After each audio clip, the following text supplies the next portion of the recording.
लाल किताब को कैसे डिस्क्राइब करेंगे, क्या है ये? लाल किताब है ज्योतिष निराली, जो सोई किस्मत जगा देती है, फरमान पक्का देख करके आखिरी, जो दो लफ्जी जहमद हटा देती है। लाल किताब पूरा समअप है, तो आपको सारी डिटेल्स देनी पड़ेंगी। क्या एक्चुअल में भी वो कॉम्बिनेशन आपकी कुंडली में है, उसको चेकअप कैसे करोगे? वो आपका हाथ बताता है। अच्छा, ऑथेंटिक हाथ कर रहा है। ऑथेंटिक हाथ करता है, वही कॉम्बिनेशन आपके हाथ में भी निकलेंगे। आपके जीवन में क्या होना है, कितने बच्चे होने हैं, बच्चों आपको सुख देंगे कि नहीं देंगे, वो भी हाथ बड़े अच्छे से बता देता है। अगर लाल किताब सब कुछ बता देती है बंद मुट्ठी से खुले हाथ तक जी, तो फिर भगवान को मानना छोड़ दे फिर हम लोग। कहते हैं इंसान बंधा खुद लेख से अपने, लेख विधाता कलम से हो, कलम चले खुद कर्म पे अपने, झगड़ा अकल ना किस्मत का। लोग तो कुंडली मिलाने से पहले 28-28 गुण मिलाते हैं। और आज का इतिहास उठाकर देख लो कि जितने ज्यादा गुण मिले हुए हैं, सबसे ज्यादा डिवोर्स के केस कोर्ट। बिल्कुल, मैं तो आपकी बात से एग्री करूंगी इस बात में। आपके रूम में कोई मूर्तियां होनी ही नहीं चाहिए। बेडरूम में किसी कपल के, क्या पूरे घर में? मतलब पूरे घर में ही ना हो। अरे मंदिरों में तो रखते हैं हम लोग। मंदिर रूम में आपने रखी है, कोई प्रॉब्लम नहीं है, पर मैं घर में मंदिर भी ना हो तो उसके लिए ज्यादा अच्छा हो। ऐसा कैसे पॉसिबल हो सकता है सर? हम सब हिंदू हैं, हम मंदिर क्यों ना रखें घर में?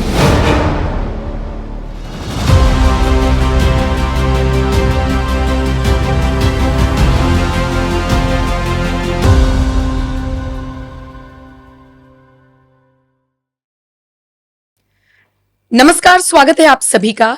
आप देख रहे हैं धर्म ज्ञान। मैं हूं आपके साथ नम्रता चौधरी। लाल किताब के बारे में आपने सुना है? आपको पता है कि लाल किताब क्या होती है, ये कैसे काम करती है, इसके कौन कौन से उपाय होते हैं? हो सकता है आप में से बहुत सारे लोगों ने सुना हो।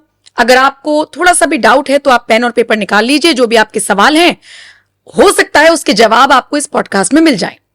अगर आप लाल किताब के बारे में नहीं जानते हैं तो मैं बस मोटे मोटे तौर पर आपको इतना बता दूं कि ये आपकी बॉडी को स्कैन करने का एक जरिया है, आपके मन को स्कैन करने का जरिया है, ये आपकी पामिस्ट्री आप इसे कह सकते हैं, आप इसे ज्योतिष कह सकते हैं। संपूर्ण सार अगर आपको समझना है तो वो इसमें आकर समा जाता है। लाल किताब एक्सपर्ट तो यही कहते हैं, लेकिन ये पॉसिबल कैसे है? क्या वाकई में इस लाल किताब के उपाय अगर सही ढंग से नहीं हुए तो वो उल्टा पड़ जाते हैं? जितने भी मिथ हैं आज उनको ब्रेक करेंगे, जितना भी सच है वो आप तक पहुंचाएंगे, क्योंकि मेरे साथ इस वक्त इस पॉडकास्ट में लाल किताब एक्सपर्ट एस्ट्रो हेमंत जी मौजूद हैं। बहुत बहुत स्वागत है। थैंक यू मैम बुलाने के लिए। सर, लाल किताब सुनने में बड़ा टिपिकल सा लगता है, खासकर उन लोगों के लिए जिनको नहीं पता तो, लेकिन ये उतना टिपिकल है नहीं, क्योंकि थोड़ा बहुत मैंने भी थोड़ा लिटिल बिट मैं जानती हूं जी। तो आप कैसे एक्सप्लेन करेंगे, मतलब इसमें क्या है, इसके क्या उपाय हैं, वो तो हम बाद में बात करेंगे। लाल किताब को कैसे डिस्क्राइब करेंगे, क्या है ये? बड़े ही आसान लाइनों में एक ही लाइन बोलना चाहूंगा और सुन के पब्लिक को भी अच्छा लगेगा, और छोटी ही लाइन में बहुत कुछ समझ में आने वाला है। कहते हैं क्या, लाल किताब है ज्योतिष निराली, जो सोई किस्मत जगा देती है, फरमान पक्का देख करके आखिरी, जो दो लफ्जी जहमद हटा देती है। कहने मतलब कि लाल किताब एक ऐसी ज्योतिष विद्या है कि आपकी पूरे जीवन सार को एक बार कुंडली में देख के दो ही लफ्जों में आपकी सभी तकलीफों को मिटा देती है। ये तो है लाल किताब के बारे में। ठीक है, पर वही एक मिथ लोगों के मन में रह जाता है कि ये है क्या लाल किताब, और लाल किताब ही क्यों, लाल किताब ही क्यों, है ना? तो बेसिकली मैं आपको बता दूं कि हम स्कूल में जाया करते थे, स्कूल में अपना सिलेबस पढ़ते थे। जब सिलेबस पढ़ते हैं तो सिलेबस के बाद टीचर हमें पढ़ा भी देता है, पढ़ाने के बाद भी दिक्कत आती है तो किसका यूज करते हैं? एमपीडी गाइड्स का करते थे। तो उसी तरह से लाल किताब आपके लिए एक एमपीडी गाइड है। सिलेबस हमें मालूम है, जीवन का सार हम ढूंढने निकलते हैं। ज्योतिष भी अपने आप में एक मिथ है, लोगों को आज तक यही नहीं पता कि ज्योतिषी क्या है। हम तो अभी लाल किताब की बात कर रहे हैं। अगर हम सही ढंग से जान लें तो लोगों को ये भी नहीं पता ज्योतिष क्या है। ज्योतिष एक ऐसा रोड मैप है कि कैसे हम अपने जीवन को आसान करते हुए अपनी इस जीवन की नैया को पार लगा सकते हैं। पार लगा सके। हम करने क्या आए हैं, हमारे जीवन का जो है उद्देश्य क्या है? उद्देश्य क्या है, एम क्या है, हमें नहीं पता। हम बस चल रहे हैं। लोगों से किसी से भी पूछ लो, एक ही लाइन बोलेंगे, कैसा हाल है? कह रहे कट रही है। कट तो रही है, दुनिया काट रही है। अगर काट नहीं आए हो तो फिर तो आप अपने घर में ठीक हो, ठीक है। पर आप जीने आए हो, क्योंकि जिंदगी जीने का नाम है, काटने का नहीं है। नहीं। अगर आप जीने आए हो तो ये पॉडकास्ट में आज आपको बहुत कुछ पता लगने वाला है। और जैसे आप लोगों ने क्वेश्चन मैम तैयार किए हुए हैं, मुझे यहाँ ऐसा लगता है कि ये क्वेश्चन ना हर एक के दिल में ऐसी जगह बनाएंगे और मिथ पे मिथ दूर होते जाएंगे। आप पूछते जाएंगे और मैं बताता जाऊंगा। तो सबसे पहले लाल किताब को जैसे मैंने बताया, लाल किताब अपने आप में एक ज्योतिष विद्या है। ज्योतिष विद्या जितनी भी हम मार्केट में एस्ट्रोलॉजी देखते हैं, जैसे पराशरी, जिसे लोग वैदिक के नाम भी कह वैदिक का नाम भी कह देते हैं, बेसिकली वैदिक कोई ज्योतिष नहीं है। ये भी मिथ आप लोगों का मैं दूर कर दूं। क्यों नहीं है? पराशरी ज्योतिष थी, किसी एक एस्ट्रोलॉजर ने वैदिक ज्योतिष के नाम से बुक पब्लिश की और वो वैदिक ज्योतिष बन गया और लोगों को वैदिक मुंह पर आ गया। पर वेदों में ज्योतिष के बारे में कहीं पर भी नहीं लिखा हुआ है। ठीक अच्छा। है जी। पराशर ज्योतिष है, सौर मंडल से एक साइंटिफिक विद्या है जो कि सारी की सारी सौर मंडल से कनेक्ट करती है, ग्रहों से कनेक्ट करती है, और ग्रहों से कनेक्ट होती हुई हम उसको ज्योतिष में ले आते हैं। कहते हैं ज्योतिष क्या है? ज्योतिष एक जो है ज्ञान, ठीक है, ऐसा ज्ञान जो आपके जीवन में, आपके जीवन को बदलने के लिए, जब आपको एक चीज पता लग जाए कि भाई मेरे जीवन में है क्या और मुझे करना क्या है, हम उसी के अकॉर्डिंग चलने लग जाएं तो क्या हमारा जीवन आसान नहीं होगा? तो वही ज्योतिष है। और लाल किताब उसका एक एडवांस वर्जन है। एडवांस वर्जन इसलिए है, एक तरफ हम देखते हैं ज्योतिष, जिसमें अभी मैंने बात करी पराशर ज्योतिष की। दूसरी तरफ बहुत सारे लोगों को होता है कि मैं भी, मेरे पास कुछ नहीं है, मेरे हाथ में भी, क्योंकि बहुत सारे लोग हाथ की रेखा, माथे की रेखा पढ़ लेते हैं। तो लाल किताब जो है सामुद्रिक शास्त्र भी है, जिसमें पूरा का पूरा वर्णन हस्तरेखा और हमारी बॉडी का, जिसमें हम फेस रीडिंग, बॉडी रीडिंग, है ना, और हस्तरेखा की बात करते हैं।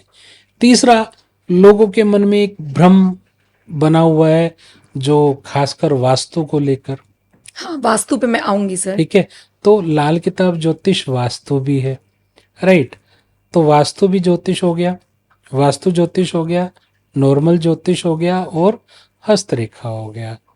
ये तीन चीज हो गई। उसके बाद सबसे ज्यादा क्या है, ये सब मुझे समझ में नहीं आता, मुझे समझ में आती है नंबरोलॉजी, है ना। तो नंबरोलॉजी का पार्ट भी लाल किताब में है। तो अगर देखा जाए तो ऑल ओवर कॉम्बो है ये लाल किताब। तो मतलब ये एक मिथ है जिसमें लोग ये कहते हैं कि लाल किताब इन सबसे अलग है। जी, अलग नहीं है, सबका मिश्रण है। समअप है ये, बेसिकली सबका समअप है। और पूरे एक तरह से निचोड़, कहते हैं ना, अब वैदिक, जिसको हम वैदिक कह रहे हैं, पराशर ज्योतिष को पढ़ने के लिए एक अच्छे ज्योतिष को कम से कम 10 से 15 साल लगते हैं। ठीक है, 10 से 15 साल लगने के बाद भी उसे पहले इतनी सारी कैलकुलेशंस करने के बाद जा करके वो सही प्रिडिक्शन दे पाता है। लाल किताब को कोई इंसान 3 साल ढंग से पढ़ ले, और प्रैक्टिस तो देखो, कहते हैं ना, डॉक्टर भी बन जाता है तो प्रैक्टिस जितनी जितनी ज्यादा करेगा उतना ज्यादा अच्छा रहेगा। 3 साल भी ढंग से पढ़ लेता है तो लाल किताब में एक्सपर्टीज पा लेता है। ठीक है, जिसमें हस्तरेखा, आपका वास्तु, आपकी सब कुछ कवर हो नंबरोलॉजी जाता है। और कुंडली, चारों चीज कवर हो जाती हैं। जिसको वो जान लेता है, समझ लेता है, तो अपने जीवन के आधार को समझ जाता है और आपके जीवन में आने वाली हर छोटे से छोटी परेशानी और बड़े से बड़े परेशानी का बड़े आसान उपायों से हल है। अब ये भी क्यों मैं आपको बता रहा हूँ, क्योंकि जो वैदिक ज्योतिष है, जो पराशरी ज्योतिष जिसको सब दुनिया जानती है, तो मंत्राज जो हैं आज के पास लोगों की इस भाग दौड़ जिंदगी में, लोग सुबह से शाम तक इतने बिजी हैं कि उनके पास मंत्र करने का टाइम नहीं है। उनके पास आज के टाइम तो बड़ा अच्छा एक काम चला हुआ है जी, पंडित जी मेरे नाम पे मंत्र कर देना, आप ही कर दीजिए। आप ही कर दीजिए। मैं उस चीज में यहाँ पर एक चीज नहीं समझ पाता कि बीमार तो मैं हूं, दवाई आप खा रहे हैं, ठीक हो जाएंगे क्या? नहीं होंगे। जब हो ही नहीं सकते तो दूसरे से मंत्र कराने का फायदा नहीं, खुद मंत्र करने का सर आजकल तो लोग डिजिटल स्नान ले रहे हैं, अपनी तस्वीर भेज देते हैं और वहां पर लोग डुबकी लगा रहे हैं, मतलब सच में। तो कैसे हो जाएगा वो? मतलब ये क्या है, अपने आप खिलवाड़ कर रहे हैं, अपने आप को मतलब मूर्ख बना रहे हैं, किसी और को नहीं बना रहे। तो वो मूर्ख बनाने वाला काम जो ज्योतिष में चल रहा है, जिसके करके ज्योतिष बदनाम भी होती है, तो उसके चलते लाल किताब के जो उपाय हैं आप खुद करें। छोटे छोटे बड़े सरल उपाय हैं, और उपाय कहते हैं कि रिजल्ट काम मतलब रिजल्ट ओरिएंटेड है। रिजल्ट ओरिएंटेड क्यों कहूंगा? क्योंकि ग्रहों की एनर्जी को हम ग्रहों की एनर्जी द्वारा सेट करते हैं। अब ग्रहों की एनर्जी कैसे सेट है?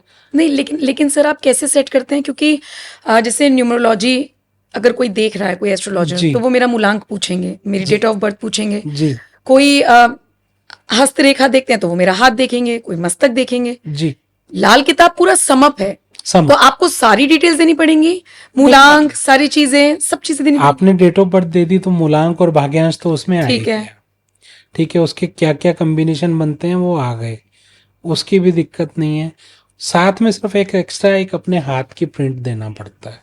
अच्छा, क्या होता है कि मैं आपको एक चीज इसमें और बड़े अच्छे से बता देता हूँ कि जब हम कुंडली देखते हैं तो उसमें क्या देखते हैं कि फला फला ग्रह का एक कॉम्बिनेशन है, जैसे सूर्य राहु का कॉम्बिनेशन है या गुरु शुक्र का कॉम्बिनेशन है, कुंडली में तो दिख रहा है। ठीक है, वो एक सॉफ्टवेयर ने बना के दे दी है, बट क्या एक्चुअल में भी वो कॉम्बिनेशन आपकी कुंडली में है? उसको चेकअप कैसे करोगे? कैसे करेंगे? हम तो सामने वाले की बात मान लेते हैं। वो आपका हाथ बताता है। अच्छा, ऑथेंटिक हाथ कर रहा है। ऑथेंटिक हाथ करता है, वही कॉम्बिनेशन आपके हाथ में भी निकलेंगे।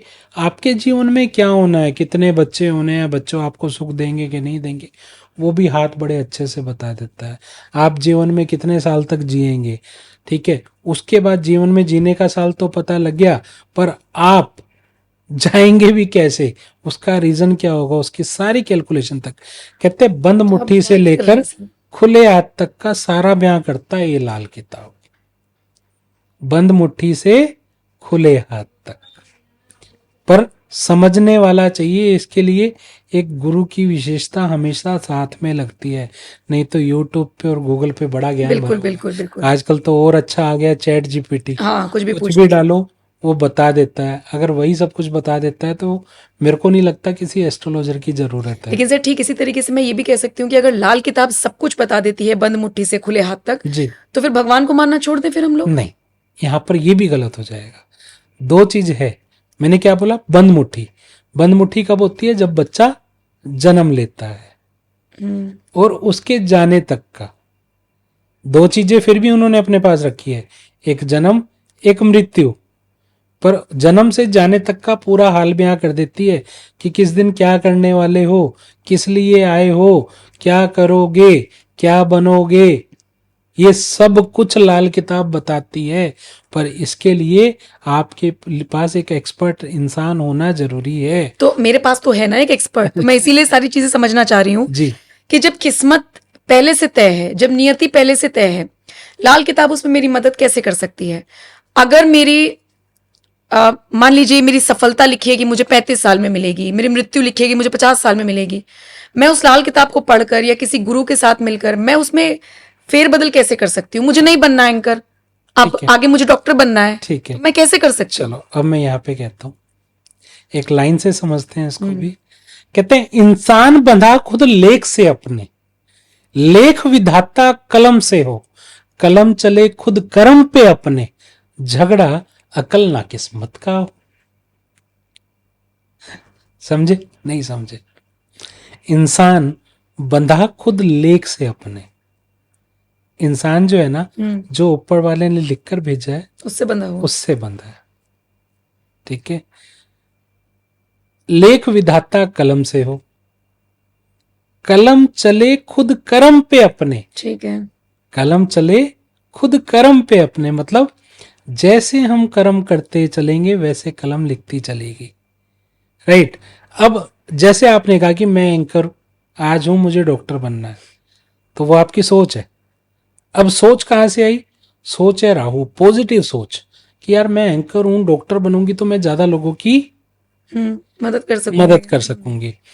एंकर में तो ठीक है, मैं एक न्यूज दे पाऊंगी, पर वहां पर मैं प्रैक्टिकली मदद कर पाऊंगी। सोच अच्छी है, मीन्स कहीं ना कहीं राहु आपका बहुत अच्छा है। अच्छा, राहु अगर अगर किसी इंसान की सोच अच्छी है इसका मतलब उसका राहु अच्छा होता है। यस, और राहु केतु को तो नेगेटिव के तौर पे दिखा देते हैं। हर चीज पॉजिटिव और नेगेटिव है। वो तो गुरु अच्छा भी है, गुरु खराब भी है। गुरु को तो सब पॉजिटिव मानते हैं ना। अब गुरु खराब किसके लिए है? अब एक इंसान चाहता है कि मेरे जिंदगी में भरपूर लग्जरी हो, और वो कर रहा है सुबह शाम पूजा पाठ। गुरु ज्ञान दे सकता है, लग्जरी तो नहीं दे सकता ना। लग्जरी तो शुक्र देगा। लग्जरी तो शुक्र देगा। तो इसलिए हर चीज का एक्सेस भी बुरा है, इसलिए हर चीज का एक्सेस भी बुरा है। इसलिए मैं आपको कहता हूं कि यहां पर ना एस्ट्रोलॉजी का लोगों ने मजाक ही बना रखा है। पहले ग्रह का नेचर, कौन सा ग्रह क्या करा रहा है आपके जीवन में, मतलब कहते हैं ना, आप सांस भी ले रहे हो, एक पत्ता भी नहीं हिलता तेरी रजा के बगैर, फिर भी इंसान गुनहगार है, पता नहीं क्यों बोला जाता है। एक सांस भी ले रहे हैं ना, तो वो ग्रह की वजह से ले रहे हैं। अगला श्वास आएगा कि नहीं आएगा वो भी नहीं पता। जब वो भी नहीं पता, एस्ट्रोलॉजी में हम बात करते हैं कि अगले साल तेरे साथ बहुत अच्छा हो जाएगा, अगले 5 साल में ये हो जाएगा, अगले 10 साल में ये हो जाएगा। क्या अगले पल का पता है कि वो रह पाएगा कि नहीं रह पाएगा? नहीं पता ना। उसी तरह जब हम प्रिडिक्शन करते हैं, सबसे पहले प्रिडिक्शन क्या होनी चाहिए? मैं 5, 10, 15 साल पे बिलीव नहीं करता। छोटे से छोटा मिशन कि इस महीने में क्या होगा, इस साल में क्या होगा, या मैं जीवन में अगर जीने के लिए आया हूं, मैं अपने इस जीवन की शैया को मेरे को लेकर चलना है, तो मैं कैसे इसके अंदर बढ़िया रह पाऊंगा। वो एस्ट्रोलॉजी का काम है। अब लोगों के क्वेश्चन क्या होते हैं? मेरे वाली भाग गई, मेरे वाला भाग गया। वो आपका कुछ ना कुछ तो कर्म आपने ऐसे किए होंगे ना, वो भाग गई। इसके अलावा कोई क्वेश्चन ही नहीं आ रहा। करियर में मुझे क्या करना है वो क्वेश्चन नहीं आता, वो बाद में। तो आजकल छोटे छोटे बच्चे ऐसे क्वेश्चन करते हैं मैडम। तो वही मैं बताना चाह रहा हूं कि कैसे अपने जीवन को बदलना चाहिए। जीवन जीने का नाम है ना, तो आपका लिविंग आर्ट आपको एस्ट्रोलॉजी बताती है। तो लेकिन लाल किताब में ऐसे कौन से उपाय लिखे हुए हैं जो जीवन बदल सकते हैं? देखो उपाय क्या है, मैं आपको सिंपल सी चीज बताता हूँ। सबसे पहले लाल किताब लिविंग थिंग्स पे काम करता है। ठीक है, आप पे मुझ पे करेगा, इस पे नहीं करेगा, माइक पे किसी भी नॉन लिविंग थिंग्स पे नहीं करेगा। ठीक है। ठीक है, लिविंग थिंग क्या है मैं आपको बता देता हूं कि आपकी पूरी रिश्तेदारी है, ऐसे ही ग्रहों को जो है रिश्तेदारी मिली हुई है। अच्छा। जैसे माता, माता जो है चंद्रमा का रूप है, चंद्र ग्रह है, माता उसका रिश्तेदारी है। माता, नानी, दादी, परदादी, आप इनकी सेवा करने लग जाओ, इनके साथ अच्छे रिलेशन बना के रखो। सास भी जोड़ दीजिए इसमें। सास भी डेफिनेटली, है ना। बिल्कुल, सास भी चंद्रमा है, तो इनके साथ अच्छी बना के रखें तो आपका चंद्रमा कहाँ से खराब हो जाएगा? अच्छा। मतलब ही नहीं है आपका चंद्रमा खराब हो जाए। पर इसमें भी वही पलटवार जरूर आएगा। पलटवार क्या आएगा? सास ही ना बनाना चाहती हो तो वो अपना ग्रह खराब कर रही है, आप अपना कर्म तो करना शुरू करो। या फिर ये वाइस वर्सा भी हो सकता है सर, कि आप उनसे बना रहे हैं तो आपका शुक्र खाना आपने चंद्रमा, सॉरी चंद्र चंद्रमा मजबूत होगा। लेकिन अगर जैसे मोस्ट ऑफ द केसेस तो यही आते हैं कि भाई सास बहू की नहीं बन रही है, अब देखिए ना कितने जोक्स बनते हैं, इसका मतलब यूनिवर्सल प्रॉब्लम है ये। तो ये भी कहा जा सकता है कि खराब है उस शख्स का चंद्रमा इसलिए नहीं बन रही है। देखो वैसा हो अब क्या है, जो बहू की नहीं बन रही है, बहू का तो चंद्रमा खराब है और सास का शुक्र खराब है। ओके, यहाँ पे ग्रह बदल गए। सास का शुक्र खराब है। जब दोनों की बनने लग जाएगी तो शुक्र चंद्र वैसे ठीक हो जाएगा। ठीक है। और शुक्र चंद्र का आपस में रिश्ता कैसा होता है? शुक्र चंद्र का, अब मैं आपको ना एक छोटा सा एग्जाम्पल लेके चलता हूँ। शुक्र चंद्र वैसे, अगर शुक्र चंद्रमा को देखे तो सास बहू ऐसी रहती हैं जैसे माँ बेटी। रहना भी ऐसे ही चाहिए। ठीक है, परंतु चंद्रमा की दृष्टि शुक्र पर आ जाए तो सास बहू ऐसे रहेंगी जैसे कट्टर दुश्मन। शुक्र चंद्र जहां पर कुंडली में इकट्ठे हो जाते हैं तो वहां पर केतु का रूप खराब हो जाता है। अच्छा, राइट। इसी तरह से हम बात कर लेते, एक छोटे से एग्जाम्पल के साथ मैं लेके चलता हूं, बड़ा अच्छा आपको लगेगा और सब कनेक्ट भी करेंगे। अपने घर में हस्बैंड वाइफ का झगड़ा आम है, और जो वो बड़ा रूप ले लेता है तो क्या करता है, डिवोर्स तक बात चली डिवोर्स तक बात चली जाती है। हस्बैंड वाइफ का झगड़ा हुआ, दोनों का क्या खराब हुआ, हस्बैंड के लिए वाइफ शुक्र है, वाइफ के लिए हस्बैंड शुक्र है, तो दोनों का क्या खराब हुआ, शुक्र। शुक्र। अब शुक्र क्यों, ये दोनों का झगड़ा क्यों हुआ, कहीं ना कहीं बुध खराब हो रहा था, बुद्धि। ठीक है। बुध ने अपना बलि का बकरा शुक्र को रखा हुआ है। अब आप कभी भी देखना, सभी लोग रिलेट करेंगे इस चीज के। हस्बैंड का बाहर काम नहीं चल रहा, काम क्या है, बुध। घर में आया, झगड़ा किससे हुआ, वाइफ से। पत्नी से। ठीक है, किसी के घर में बहन रहती है, बहन थोड़ा भड़काऊ बोलती है, और झगड़ा किसका हुआ, मियाँ बीबी का। शुक्र खराब, तो कहीं ना कहीं बुध खराब कराता है, शुक्र खराब हो गया। अब शुक्र बड़ा स्मार्ट है, शुक्र ने अपना बलि का बकरा रखा हुआ है चंद्रमा को। शुक्र ने अपना बलि का बकरा रखा है चंद्रमा को।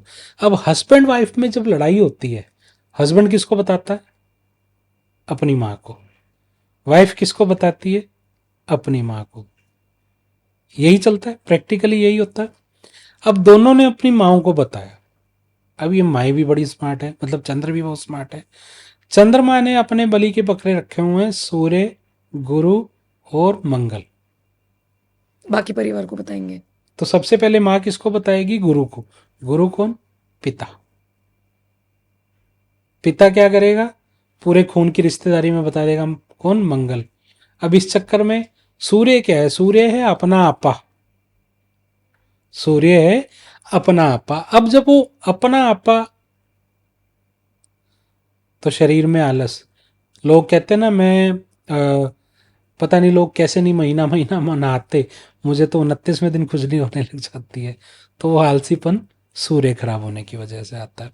अब जब सूर्य खराब होता है तो देखिएगा इंसान का नमक तेज खाने का मन करने लग जाता है, इंसान के मुंह पर बात बात पर गालियां होती हैं, इंसान के मुंह से बात करते हुए थूक निकलना शुरू हो जाता है, रात को सोते हुए थूक निकलना, ये भी सूर्य खराब की निशानी है।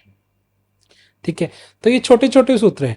अब ये सब तीनों खराब होंगे तो ये तीनों भी स्मार्ट है।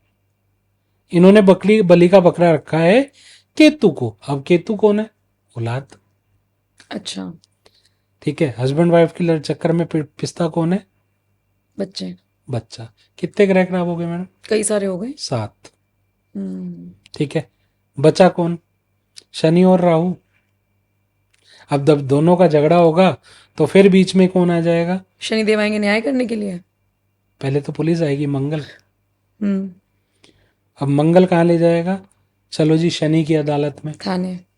अब शनि की अदालत में ले गए तो फिर वहां कौन आ गए, वकील कौन है, सामने वाले का वकील राहु, अपना वकील केतु। तो सारे ग्रह हैं, सारे ग्रह खराब हो गए। लेकिन सर अगर सिचुएशन ऐसी हो कि पति पत्नी में बहुत बन रही है, कोई कोई ऐसे हस्बैंड वाइफ होते हैं जिनमें झगड़े नहीं होते हैं। बिल्कुल, कहते जब कुंडली में बुध शुक्र की नाड़ी लग जाए, लोग तो कुंडली मिलाने से पहले 28-28 गुण गुण मिलाते मिलाते हैं। हैं, और बिल्कुल। आज का इतिहास उठाकर देख लो कि जितने ज्यादा गुण मिले हुए हैं, सबसे ज्यादा डिवोर्स के केस कोर्ट में बिल्कुल, वही मैं कर तो रहे हैं। आपकी बात से एग्री करूंगी इस बात में। ठीक है, तो शादी के लिए गुण एक भी ना मिलता हो, ध्यान से सुनिए इस बात को। एक भी ना मिलता हो, आपकी कुंडली में बुध शुक्र की नाड़ी लगते हैं, आप शादी कर ले, कोई दिक्कत नहीं आएगी, ना औलाद होने में, ना ही रिलेशन को अच्छा बनाने में। अगर आपकी कुंडली में 28 गुण मिल रहे हैं और नाड़ी नहीं लग रही है बुध शुक्र की, तो मैं कह रहा हूं आपके चाहे 28 छोड़ो, 30 गुण भी मिल रहे हो, डिवोर्स पक्का है। और नहीं, इतने घरों में कलेश हैं, ये सब कुंडलियां मिला मिला के ही तो आगे बढ़ते हैं, तो फिर कलेश डेफिनेटली क्यों है? जिन लड़कियों का हम्म ससुराल में नहीं बन रही है ना, हम्म वो लड़की अपना जुपिटर जरूर चेक करे, क्योंकि लड़की के बृहस्पति, लिए, जुपिटर यस, बृहस्पति, ओके। लड़की के लिए ससुराल गुरु है, अच्छा, ओके। लड़की के लिए ससुराल गुरु है। तो इसी तरह से हम बात कर रहे थे कि लिविंग थिंग्स पे अगर हम ठीक चल लें ठीक है। तो किसी उपाय की जरूरत नहीं है, किसी मंत्र की जरूरत नहीं है। आपका मंदिर आपके मन में है और आपका परिवार आपके साथ है। और आपको मैं बता रहा हूं, जो इंसान अपने सभी रिलेशंस को अच्छा लेके चलता है, जैसे किसी का व्यापार नहीं चल रहा तो बुध उसका कारक है। बुध की रिश्तेदारी जो है, बहन, बुआ, बेटी, मासी, साली। अच्छा, ठीक उनसे है, बनाए। अच्छा, सारे ग्रह वैसे महिलाओं से जुड़े हुए हैं मैक्सिमम? नहीं नहीं, बुध, चंद्रमा भी तो। चंद्रमा, शुक्र, चंद्रमा जो है माँ, नानी, दादी, हम्म गुरु जो है दादा, परदादा, अच्छा, पिता, और लड़की के लिए ससुराल, गुरु है। राहु जो है दादा का ससुराल और अपना ससुराल, दादा का परिवार और अपना ससुराल। लेकिन सर, किसी किसी केस में ऐसा होता है कि पति पत्नी भी अच्छे से रह रहे हैं, परिवार भी अच्छे से रह रहा है, कोई दिक्कत नहीं है, वो फाइनेंशियल क्राइसिस से जूझ रहे होते हैं। तो कहीं कई ना बार कहीं, मान लीजिए फाइनेंशियल क्राइसिस भी ठीक है, उनके घर में बीमारी पनप गई चलो होती है। एक चीज मैं आपसे और पूछता हूँ मैडम, परिवार बहुत अच्छे से रह रहा है, फाइनेंशियल क्राइसिस है, पर उनके घर में दुख और बीमारियां नहीं होंगी, हाँ, होता है बहुत सारे केसेस में। क्यों नहीं होंगी? क्योंकि जब आपस में प्यार होता है ना, तो ये चीज कहीं पे भी नहीं आती। अच्छा, ये सब चीजें मैटर करती हैं। ठीक है, आप ये देखिए कि मतलब ऐसा है, ठीक है, हमारा खान पान बढ़िया है, हम में अगर जी रहे हैं, तो आप हम देखें कि हम लिमिटेड सोर्स में खाएंगे, हम फालतू की चीज़ें नहीं खाएंगे। जब फालतू की चीज़ें नहीं खाएंगे तो थोड़ा खाएंगे, अच्छा खाएंगे, तो बीमार भी नहीं होंगे, बीमारी खत्म। हमें पता है कि हमारा जो है सोर्स इतना है, तो हमें मिल बांट के इसी में प्यार से खाना है, तो क्या है, प्यार खत्म नहीं होगा तो ग्रह अपने आप, आज नहीं, ठीक है, आज मान लेते हैं समय खराब है, तो ऑटोमेटिक वो समय अच्छा हो जाएगा। ओके। तो ये तो वो सिस्टम है कि हम इस तरह से अपने सारे ग्रहों को ठीक कर ले और बढ़िया हो जाए। ठीक है। राइट, फिर कहाँ जरूरत पड़ती है कि भाई सब कुछ ठीक है फिर भी नहीं हो रहा, रिश्तेदार है नहीं। अब बहुत सारे लोग बोलेंगे मेरी तो माँ नहीं है, मेरा भाई नहीं है, मेरी बुआ नहीं है, मेरा जो है ससुराल नहीं है।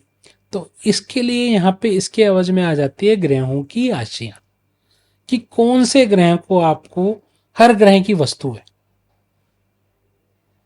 हर ग्रह की वस्तु है, इवन चाहे उसमें लिविंग थिंग्स हो या नॉन लिविंग थिंग्स हो। अच्छा, उन चीजों से किसको कहां पर प्लेस करा के, मतलब ग्रह को हम नहीं बदल सकते, पर ग्रहों की एनर्जी को शिफ्ट करके हम ग्रहों की वस्तु देकर उनको ठीक करते हैं। ठीक है, लाल किताब के जरिए। तो जैसे उपाय मैं आपसे पूछ रही थी कि उपाय कैसे हो सकते हैं, क्या क्या उपाय होते हैं जो जैसे मैंने सुना है, हो सकता है मैं गलत हूँ, कि थोड़े से अटपटे होते हैं, जी, थोड़ा सा उनको अगर कोई करता है तो वो अंधविश्वास की कैटेगरी में डाल दिए जाते हैं कि ये क्या कर रहा है। तो जैसे ये सारी चीजें हैं क्या? जैसे मैं आपसे पूछना चाहूंगा, पानी में सिक्का डाल चलो देना। अब मैं आपको बताता हूँ, पानी में सिक्का डालना, आप ही की बात। अब क्या होता है कि पानी में सिक्का जो डलवाया जाता है, जो बहता पानी होता है, वो चंद्रमा का रूप है। हाँ, ठीक है। ठीक है, ठीक है। बहता पानी चंद्रमा का रूप है और उसके अंदर तांबे का सिक्का डलवाते हैं।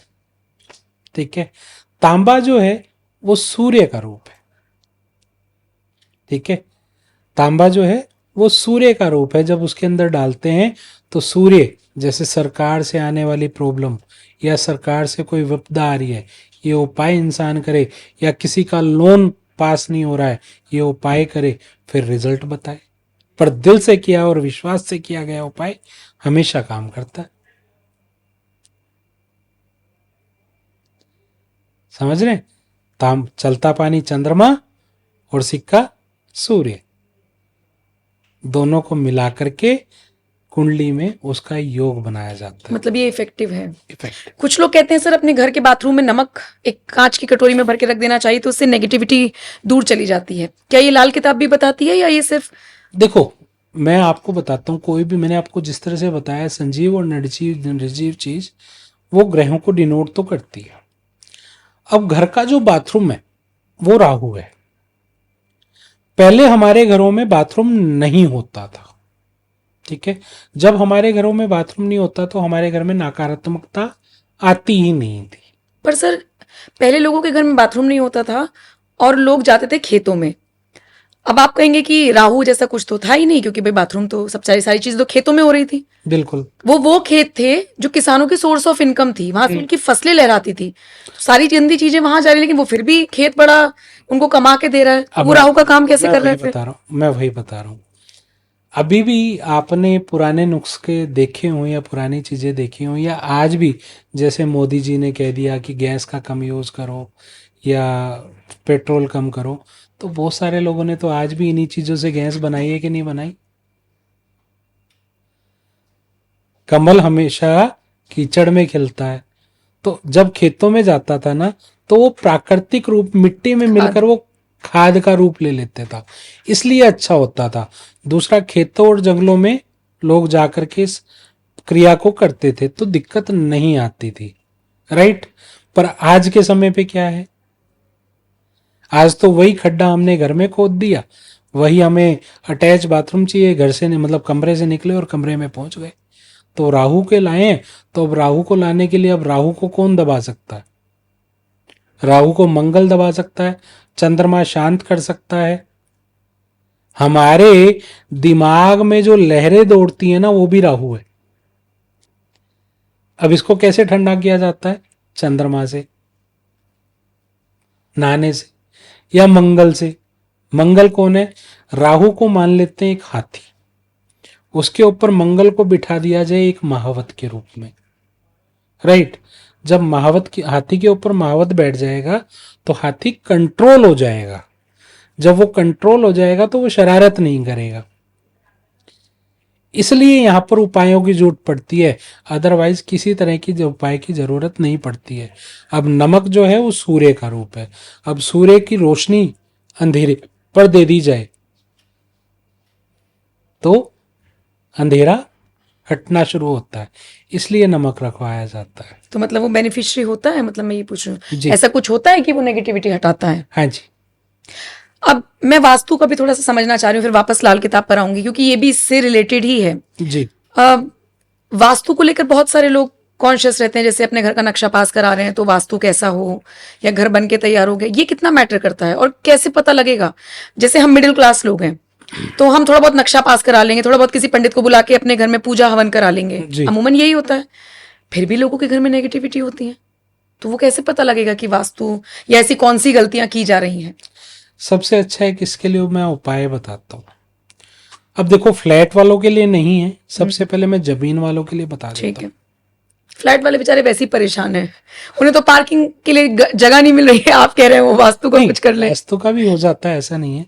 सबसे पहले तो आप ये समझें कि वो वास्तु है क्या। ठीक है सर। ये समझना बड़ा इंपॉर्टेंट है। क्यों समझना इंपॉर्टेंट है? कि आज के टाइम वास्तु वाले लाखों रुपए की फीस चार्ज कर रहे हैं। ये यहां से तोड़ दो, इसको तोड़कर यहाँ पे कुछ कर दो। अब जो बना हुआ उसको सबसे पहले तो तोड़वा दिया, हजारों लाखों रुपए तो उसमें खर्चा आ जाएगा। उसके बाद अपनी फीस लेंगे, उसके बाद कहीं ना कहीं कोई सूर्य लगा हुआ है तो कहीं कोई पिरामिड लगा हुआ है ना। ये सब लगाने के बाद वास्तु ठीक हो जाता है और उसके बाद रिजल्ट फिर भी नहीं आते, ठीक है। तो इसलिए वास्तु को समझना जरूरी है। वास्तु का एक्चुअल मतलब क्या है? आप ये देखिए कि वास्तु को ना सबसे ज्यादा अच्छा समझ सकता है, वो समझ सकता है कोई ना कोई आदिवासी। आप कहोगे ये कैसा मजाक है, आदिवासी क्यों समझेगा? हम्म। ठीक है, आदिवासी को वास्तु की क्या जरूरत है, वो तो अपना जीवन बढ़िया व्यतीत करता है। आप समझिएगा कि आदिवासी को जब अपनी झोपड़ी बनानी होती है ना, वो झोपड़ी इस तरह से बनाता है कि उसके घर में जो है हवा अच्छे से जाए, रात को नींद अच्छे से आए, ठंड हो तो ठंड ज्यादा ना लगे, खिड़की में किस साइड बनाऊं, किस साइड में अपनी झोपड़ी का फेस रखूं कि तो मेरे सर को। वो जो आदमी घर बना रहा है वो भी इस बात का ध्यान रखता है, वो भी इस चीज का ध्यान रखें। खिड़की खुली हो, यस, पूरा ये फेस हो। एक्चुअल ये एक्चुअल में वास्तु है। उसके बाद वो क्या देखता है कि भाई मैं रसोई का मतलब चूल्हा कहाँ बनाऊं कि उसमें हवा आके बंद ना हो जाए। ठीक है, वो ये सोचता है कि प्रॉपर मेरा चूल्हे में हवा भी लगे, धुआं भी ना फैले, और मेरा खाना भी और अच्छे से, झोपड़ी में आग भी ना लग जाए। झोपड़ी में आग भी ना लग जाए। That is a vastu. अब यहां पर वास्तु को क्या बना दिया गया है, आपके नॉर्थ ईस्ट में होगी तो होगा कैंसर, आपके नॉर्थ ईस्ट में रसोई होगी तो होगा कैंसर, आपके नॉर्थ ईस्ट में होगा किचन तो होगा कैंसर। मतलब कैंसर को पता है कि नॉर्थ ईस्ट में रसोई है, और हो जाता हूँ मैं जाके। हो जाता हूं मैं जाके। हर चीज के पीछे लॉजिक और साइंटिफिक होना चाहिए। हर एक के लिए साउथ फेस अच्छा होता है, किसी के लिए साउथ फेस अच्छा है तो किसी के लिए बहुत गंदा है। अच्छा, ठीक है, साउथ किसी फेस मतलब दक्षिण दक्षिण दिशा, दिशा। दिशा। हम्म। अब दक्षिण दक्षिण दिशा जिससे पूछ लो, आप दक्षिण दिशा मत लेना। धीरू भाई अंबानी का तो साउथ फेस है, करोड़ों रुपए की फैक्ट्री है, हाँ, लाखों करोड़ों रुपए की तो ये फैक्ट्री। पूरा फेसिंग वाला ही सर कहाँ से कॉन्सेप्ट आया है? देखो कुछ नहीं है, हर एक की कुंडली के अंदर एक योग होते हैं कि आप इस फेसिंग मकान में रहेंगे तो आपकी कुंडली में वो ग्रह बहुत अच्छा है। और सबसे पहले तो आपको ये देखना चाहिए मेरी कुंडली में कौन सा ग्रह मेरे लिए फेवरेबल है। 9 ग्रह सबकी कुंडली में होते हैं, पर 9 के 9 सबके लिए काम नहीं कर रहे होते। अपना अपना काम वो सब उस बंदे के लिए कर रहे हैं, पर कोई एक या दो ग्रह से होते हैं जो उसको जीवन में आगे बढ़ाते हैं। तो अपनी कुंडली में वो ग्रह जान लेना बड़ा जरूरी है कि मेरी कुंडली में ऐसा कौन सा ग्रह है जिसकी वजह से मैं जिंदगी में सक्सेस हो पाऊंगा। अगर मान लो कि मेरी कुंडली में राहु बहुत अच्छा है और राहु मेरे को हमेशा जिंदगी में आगे बढ़ाएगा, मैं कह रहा हूं वो लेना साउथ फेसिंग मकान, अच्छा, उनको फायदेमंद होगा। उनको फायदेमंद देगा। सर आप राशि कैसे डिसाइड करते हैं? क्योंकि मैंने पढ़ा है कि लाल किताब में तो आप एरीज यानी मेष राशि को ही मेन उसमें मान लेते हैं, तो उसी पर ये डिपेंड होके 12 राशियां कैसे डिसाइड होती बिल्कुल बिल्कुल मैं आपको वही बताना चाहता हूँ। लगभग 2.25 लाख योग हैं लाल किताब में। हैं? अच्छा। हम योग के ऊपर काम करते हैं। जो पराशर कुंडली है, पराशर कुंडली क्या है, राशि और नक्षत्र और लगन, मतलब जैसे असेंडेंट भी बोलते हैं, उसको लेके चलता है। वो चले, हम भी लेके चलते हैं, पर हम क्या करते हैं, हम सबसे पहले जब कैलकुलेशन करने लगते हैं तो मेष लगन को लगन मान के सारी कैलकुलेशन करते हैं। सटीक आती है वो? मैं वही कह रहा हूं ना, मैं अभी आपसे ऑफ द कैमरा भी बात कर रहा था कि आज मुझे वैष्णो देवी जाना है, दरबार वही है। एक इंसान रास्ता पसंद करता है पुराने वाला जिसमें खड़ी खड़ी सीढ़ियां हैं, बहुत खड़ी चढ़ाई है और मतलब जाके थक कर पहुंचता है, और दूसरा रास्ता साथ में बन गया है जो अभी नया बना है, जो प्लेन घूम जाता है। ठीक है, बहुत सारे लोग पसंद करते हैं कि हेलीकॉप्टर में ही बैठ जाऊं। जा कहाँ रहे हैं, एक ही जगह वही एक ही जगह, दरबार में। तो वही फॉर्मूला है, ये एक एडवांस वर्जन है। तो हम थोड़ा प्लेन रास्ते से जा रहे हैं, पहुंच वही रहे, कैलकुलेशन करने का तरीका अलग। लेकिन सर फर्क हो गया ना, कोई खच्चर पे बैठ के जा रहा है तो जल्दी पहुंचेगा, हेलीकॉप्टर से जाएगा पर और उसमें जल्दी पहुंचेगा, पैदल जाएगा देर से पहुंचेगा, सीढ़ियां। हम सीधी सीधी सी बात कर रहे हैं, हम बराबर पहुंच रहे हैं पर हम अच्छा। जल्दी पहुंच रहे हैं। अच्छा, तो मतलब इसमें कैलकुलेशन का कोई झोल नहीं है, आप अगर आप एरीज को रख के चल रहे हैं तो भी। तो भी सर वास्तु क्या ये सब भी बताता है? जैसे कुछ चीजें मेरे मन में भी हैं, जैसे कोई कहता है कि राधा कृष्ण की मूर्ति बेडरूम में किसी को नहीं लगानी चाहिए, जो कपल हैं तो किसी तीसरे की एंट्री हो जाती है। इसे आप किस कैटेगरी में डालेंगे, वास्तु में, मिथ में? मिथ में। ये मिथ है। अब मैं सबसे पहली बात बताऊंगा, मैं तो यहाँ पर ये कहता हूँ कि आपके रूम में कोई मूर्तियां होनी ही नहीं चाहिए। बेडरूम में किसी कपल के, क्या पूरे घर में? मतलब पूरे घर में ही ना हो, अरे मंदिरों में तो रखते हैं हम लोग मूर्ति। मंदिर रूम में आपने रखी है, कोई प्रॉब्लम नहीं है, पर मैं घर में मंदिर भी ना हो तो उसके लिए ज्यादा अच्छा कहूँगा। ऐसा कैसे पॉसिबल हो सकता है सर? हम सब हिंदू हैं, हम मंदिर मंदिर क्यों ना रखें घर में? हाँ, बड़ी अच्छी बात आपने पूछी है, मंदिर क्यों ना रखें घर में। आप ये बताइए कि हमारे जो बुजुर्ग थे वो पूजा पाठ करने के लिए कहाँ जाते थे? मंदिर। और आज हम भी लोग मंदिर ही जाते हैं। मंदिर जाते हैं। हम्म, मंदिर की एक जगह डिफाइंड है। ठीक वो है। डिफाइंड क्यों है?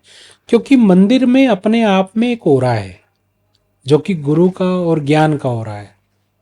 बुरी जगह नहीं है, बहुत अच्छी जगह है, क्योंकि वहां पर हम अपनी नेगेटिविटी देकर हम्म, और पॉजिटिविटी वहां पर हम ठीक है। लेके आते हैं, क्योंकि वहां का ओरा बड़ा पॉजिटिव होता है। क्या हमारा घर उतना पवित्र है? पहली चीज, घर शुक्र का कारक है, लग्जरी का कारक है। शुक्र और गुरु आपस में दुश्मन है। पर सर मेरा घर पवित्र क्यों नहीं होगा? अगर मैं आपसे पता है मैं क्यों पूछ रही हूँ ये सवाल? हम मंदिर गए, आपने कहा मंदिर का ऑरा बहुत पॉजिटिव है, मैंने मान लिया, नो डाउट। लेकिन वहां पर कितने सारे लोग आ रहे हैं जो अपनी परेशानी लेकर आ रहे हैं। कोई कह रहा है कि उसके पिता को कैंसर है, वो ठीक कर दीजिए। कोई कह रहा है मेरा रिश्ता नहीं, कितनी तरह की प्रॉब्लम, 100 तरह की तो प्रॉब्लम। भगवान के पास इतनी पावर हो, सारी ओरा को और ऑब्जर्व कर। मैं मेरे मंदिर में सिर्फ अपनी परेशानी उनके ऊपर बता रही हूँ। अब मंदिर में परेशानी तो बता रहे हो, मैं फिर यहीं पे एक बात बोलना चाहूंगा। आपके घर में मंदिर है, शुक्र का कारक है हमारा घर, लग्जरी का कारक है हमारा घर। अब एक तरफ से तुम मांगते हैं कि हमारे पास लग्जरी की कमी ना हो, हम्म, एक तरफ से हम ज्ञान ज्ञान ज्ञान। जब घर में मंदिर होगा ज्ञान तो बहुत होगा, हम्म। पर लग्जरी नहीं होगी। सर जिसके घर में ज्यादा लग्जरी है उसने बहुत अच्छा मंदिर बनवाया हुआ है। अब देख के मेरा मंदिर शायद आप, छोटा होगा, अच्छा, लेकिन जिसके एक एग्जाम्पल और दे देता हूं। बहुत सारी जगहों पे आपने बहुत सारे किले देखे होंगे। हम्म, किले क्या थे? राजाओं के महल। मुझे किसी भी महल में मंदिर दिखा दो, पहले मंदिर नहीं होता था महलों में? किसी भी महल में मंदिर दिखा दो, किसी भी किले पे मंदिर दिखा दो, क्यों नहीं था? क्या राजा पागल थे?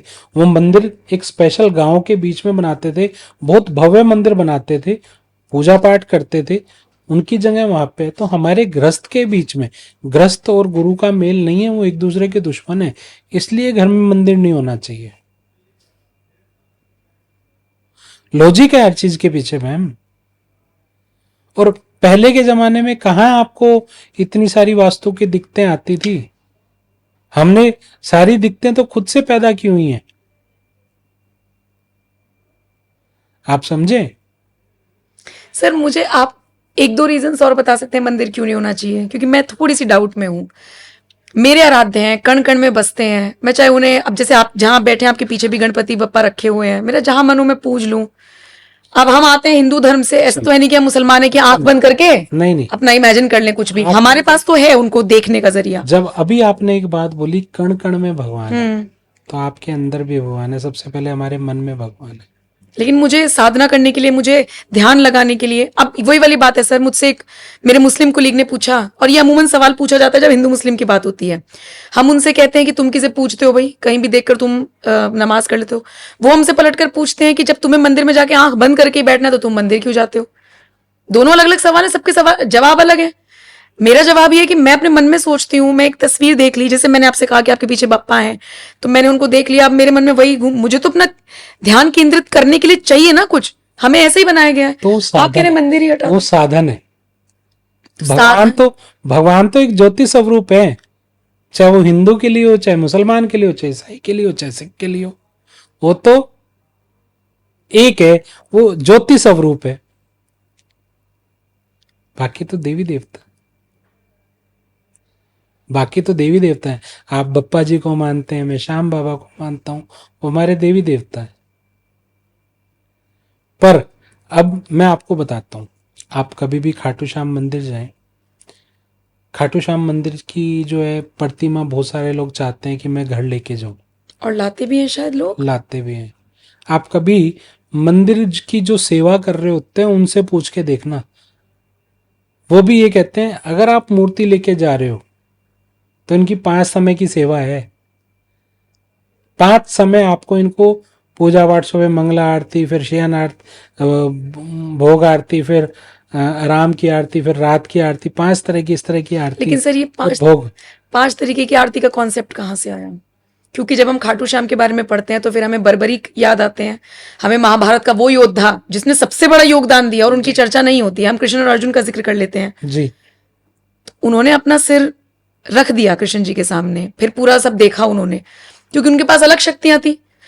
तो उनको वरदान मिला। वो 3 बाण का ना, वो चुन सकते थे अपने। वो तो पहले ही मिल गया था, पर जब वही उन्होंने मैं कह रही शीश हूँ। का दान दे दिया था, शीश का दान देने के बाद जब उनकी बातें भगवान श्री कृष्ण को पसंद आई थी, तो भगवान श्री कृष्ण ने कहा था कलयुग में तू मेरे श्याम अवतार के नाम से जाने जाना जो। जाएगा। ठीक है। ठीक है, तो इसलिए वो पूजे जाते हैं, क्योंकि उन्होंने अपनी पूरी की 16 कलाएं उनको दे दी थी। लेकिन सर 5 टाइम क्यों?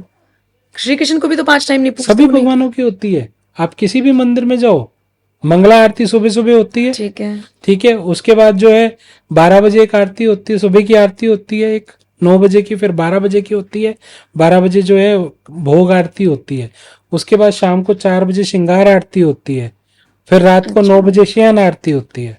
अच्छा, किसी भी मंदिर में जाओ मैम, अमूमन हमें तो मंदिरों में यही बताया गया ना कि 12 बजे का पाठ बंद हो गया है, अब मंदिर 5 बजे पहले खुलेगा। आरती होने के बाद तब होती है। अच्छा, ये हो सकता है, ये मुझे नहीं पता। आप किसी भी मंदिर में जाओ, आप माँ वैष्णो देवी में जाओ, आप खाटू श्याम जी में जाओ, आप वृंदावन जाओ, हर जगह 5 जगह की 5 टाइम की आरती होती है। तो कुछ फर्क नहीं है, ठीक है। फर्क कोई नहीं है। ये हिंदू मुस्लिम हमने ही बांटा हुआ है अपने आप को, सब एक जैसा कर रहे हैं। मैंने क्या बोला, सिर्फ रास्ता अलग है, मकसद पहुंचना वही है।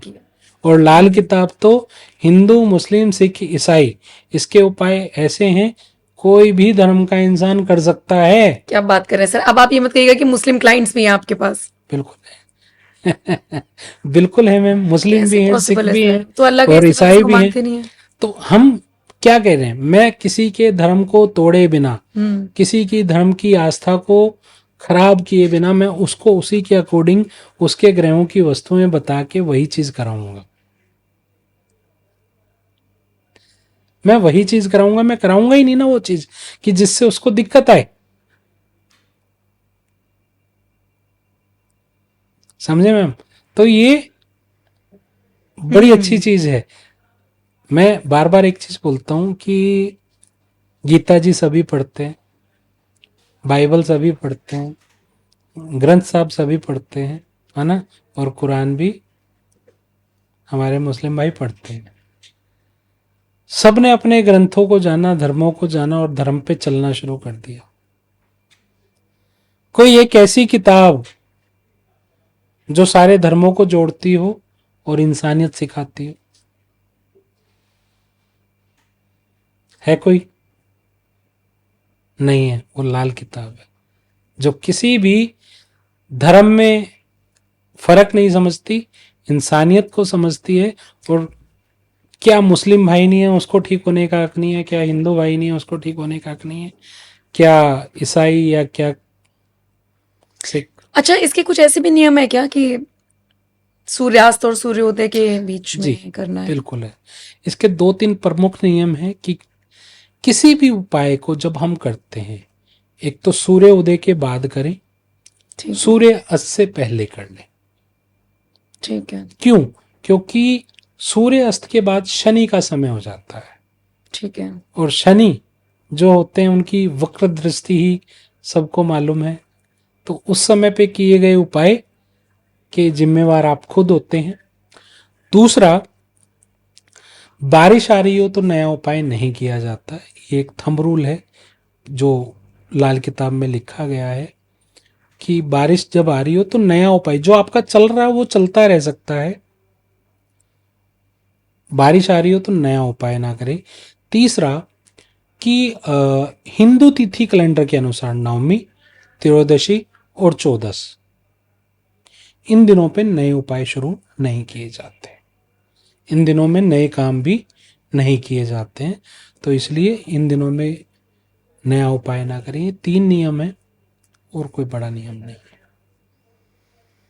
ओके, अब जैसे वही वाली बात कि हम डॉक्टर की सलाह के बिना अगर दवाई खाएंगे तो नुकसान देती है, इसके लिए गुरु चाहिए कोई, या फिर ये अगर बिना गुरु के कर दें तो क्या ये उल्टे भी पड़ जाते हैं? मैं आपको वही बता रहा हूँ ना, जिस तरह से अभी बात कर ही रहे थे, गुरु क्यों चाहिए? कि वो आपको मात्रा बता सके, किस मात्रा में आपको क्या करना है। अब मैं एक एग्जांपल लेता हूं कि आप रोटी 2 खाते हैं, 2 की जगह 4 या 5 खाने लगेंगे तो क्या होगा? पेट खराब या वेट बढ़ना। हम्म। और 2 की जगह 1 खाएंगी तो क्या होगा? तो भी ये तो कुपोषण का वीकनेस, शिकार हो जाऊंगी, वीकनेस हो जाएगी। वीकनेस हो जाएगी। बिल्कुल। राइट। उसी तरह से गुरु की जरूरत यहाँ पे है कि आपको कब क्या करना चाहिए, क्या नहीं करना चाहिए। लाल किताब में ना कहते हैं, लाल किताब में परहेज ही परहेज है, कर लेगा तो तेरे काम आएंगे, नहीं तो ये ज्योतिष तुझसे उपाय के नाम पे बहुत मोटी रकम कमाएंगे। समझ रहे? तो ये कोई आपसे मोटी रकम ना कमा सके। ज्योतिष एक जो है, ठीक है हम भी काम करते हैं, पैसा लेते हैं, फीस लेते हैं, ऐसा नहीं है कि फीस नहीं लेते, पर उसको फल भी देते हैं। पर ज्योतिष के नाम पे भैया तू बड़ी बड़ी पूजा पाठ करा ले, तो बड़े बड़े यंत्र पहन ले, स्टोन पहन ले, ठीक है। कोई धन पोटली बेच रहा है तो तुम ये पोटली जो है अपने घर में रख लो, धन आ जाएगा, मतलब उड़ के आएगा। मुझे तो आज तक आया नहीं, ठीक है। तो उन सब आडंबर से बचाने का काम लाल लाल किताब किताब। करती है। जो सर लाल किताब कर्मा बिलीवर है? डेफिनेटली कर्म पे ही आ गई ना, जो मैंने आपको लाइन कर्म बोली। तो करने पड़ेंगे ही। कर्म तो करने पड़ेंगे, कर्म तो आपको करने पड़ेंगे, और कर्म अच्छे करने पड़ेंगे। अगर परमात्मा ने ही आपकी कुंडली में लिख के भेजा है कि आप गलत कर्म करो, आपको गलत कर्म से ही आपको फायदा होगा, तो गलत कर्म भी करने पड़ेंगे। ओके। तो वो भी पता लग जाता है। तो ये मतलब थोड़ा सा कंफ्यूजन इसलिए है क्योंकि कुंडली देखते हैं जैसे आप, तो उसमें ग्रहों की चाल वगैरह पता लग जाती है। जी। और मान लीजिए कुंडली देख के तो पता लग गई ग्रहों की चाल की ये गलत जगह बैठा है, या जैसे भी समीकरण बनता होगा। और लाल किताब के उपायों से क्या वो चीज ठीक की जा सकती है? यस। उसमें 2 चीजें करवाई ना, एक तो आपके कर्म चेंज कराए, परहेज जिसको मैंने बोला। और परहेज कैसा कैसा सर? जैसे कि बहुत सारे लोग दारू के आदी हैं, सबसे पहले दारू छुड़वानी, मांसाहार। मांसाहार, है ना, माँ बहन की सेवा करानी, उसके बाद पशुओं की सेवा करानी। अच्छा। ज़्यादातर इसमें पशु की सेवा, माँ बहन की सेवा, कई चीज़ों के परहेज, साथ में बहते पानी में, बहता पानी जो है चंद्रमा है, और उसे माँ की गोद बोला जाता है। कहते हैं माँ की गोद में जाके तो अच्छे से अच्छा ग्रह जो है, अच्छे से अच्छा इंसान सीधा हो जाता है। तो ग्रह तो क्या ही चीज़ है। मतलब सर अगर मैं मोटे मोटे तौर पर, अब पॉडकास्ट के मैं उस मोड पर आ गई हूँ जब मैं थोड़ा सा निष्कर्ष निकालना चाह रही हूँ, क्या मैं ये मान सकती हूँ कि कोई सी भी एस्ट्रोलॉजी हो, न्यूमरोलॉजी हो, पामिस्ट्री हो, लाल किताब हो, ओवरऑल अगर हम पशुओं की सेवा कर रहे हैं, जैसे मैंने बहुत सारे गांव के घरों में देखा है, मैं खुद जिस घर से आती हूँ वहां पर क्या नियम है सर कि गाय की एक रोटी निकलेगी ही निकलेगी सुबह, गाय, कुत्ते, कौवे, है ना। रात के टाइम में जो हम खाना बना रहे हैं उसमें 3-4 रोटी का आटा कुत्तों के लिए निकलेगा ही निकलेगा। वो स्ट्रीट डॉग्स, ये नहीं कि आप जो पाल रहे हैं उनको, हाँ जी। जो स्ट्रीट डॉग्स हैं, आप वो कर्म जब अच्छे करते जाते हैं तो आपकी बहुत सारी चीजें ऑटोमेटिक ठीक होती हैं। ऑटोमेटिकली। आप ये देखो ना, आप चींटियां हैं, हाँ। चींटियों को आप अनाज डालना शुरू करते हैं, आप वैसे ही मन से डाल रहे हैं, आपके जितने बड़े से बड़े काम रुक रहे हो वो रुकने बंद हो जाएंगे, मतलब चलने शुरू हो जाएंगे, उनकी रुकावट हट जाएगी। आप करके देख लो। लेकिन बहुत सारे लोग ये भी कहते हैं सर कि मैं तो सबके साथ अच्छा हूँ, सबके सबका भला तो सोचता उसकी हूँ, कुंडली में ये भगवान मेरे साथ ही क्यों बुरा यही करता है? यही तो कुंडली में देखना जरूरी है। अब एक इंसान लगा हुआ है सुबह से शाम तक पूजा पाठ करने, और उसी के साथ सबसे बुरा हो रहा है, तो सोचता वो कहाँ कमी है। तो भगवान से भी विश्वास करना। पहले भैया अपनी कुंडली दिखा, तुझे पूजा करनी भी है कि नहीं करनी। अच्छा ऐसा भी होता है सर? यस। पूजा किसे नेगेटिव इफेक्ट दे सकती है? देखो मैं आपको बताता हूँ, जब जुपिटर हमारा 7th हाउस में है हम्म। और वो खराब अवस्था में हो रहा हो, किसी 2, 5, 9, 11, 12 हाउस की वजह से वो खराब हो रहा हो, और वो इंसान बहुत ज्यादा पूजा पाठ करने लग जाए, सबसे पहले तो वो सन्यास की तरफ जाने लग जाता है, उसका ग्रस्त से मन उठने लग जाता है, और उसके बाद भी उसको तरक्की नहीं मिल रही। पर सर ये सिचुएशन तो हर बुजुर्ग के साथ आती है। 50-60 प्लस के बुजुर्ग आपको भक्ति की तरफ ज्यादा जाते हुए दिखेंगे ऑन एन एवरेज। तो जब मैंने क्या बोला, स्पेशल पॉइंट बोला कि जब गुरु 7th हाउस में, अच्छा। 2, 5, 9, 11, 12 में उसके दुश्मन ग्रह बैठे हो, और वो इंसान पूजा पाठ में लग जाए, 10वें घर का गुरु और वो खराब हो रहा हो, ऐसा इंसान किसी को तरस खा के खाना खिला दे, वो कहेगा मैंने तो तरस खा के खाना खिलाया था, मेरे पास जेल के वारंट आ गए। ऐसा होता है सर? ऐसा होता है, योग होते हैं। खाली एक गुरु नहीं कर रहा, गुरु के साथ और भी ग्रहों के योग है। जैसे गुरु 10वें घर में है, शनि 4थे घर में आ गया। इंसान खिला के देख ले। तो भैया पहले अपनी कुंडली दिखाओ फिर इस हिसाब से। यस, तो उसके लिए कुंडली दिखाना जरूरी है। कुंडली दिखा करके अपने परहेज और अपने उपाय लो, और साथ में किसकी सबसे ज्यादा सेवा करो, और किस्मत का ग्रह जानो सबसे पहले अपना, सही बात है, बिल्कुल कि बिल्कुल। आपकी किस्मत का ग्रह कौन सा है, आपको कौन सा ग्रह ऊपर ले जा सकता है। मैं कह रहा हूं रिक्शे वाला भी करोड़पति हो जाता है, रिक्शे वाला भी करोड़पति हो जाता है। आपने सुना भी होगा, रिक्शे वाले का बेटा बना आईपीएस, तो बन हो गया ना वो अमीर। बिल्कुल बिल्कुल। तो वो कैसे बना? वो अपने कर्मों को सही करता गया, तो अब नहीं तो उसके पुत्र ने उसको वो चीज दे दी, तो वो भी करोड़पति कहलाएगा, चाहे वो आप इसका बेटा है।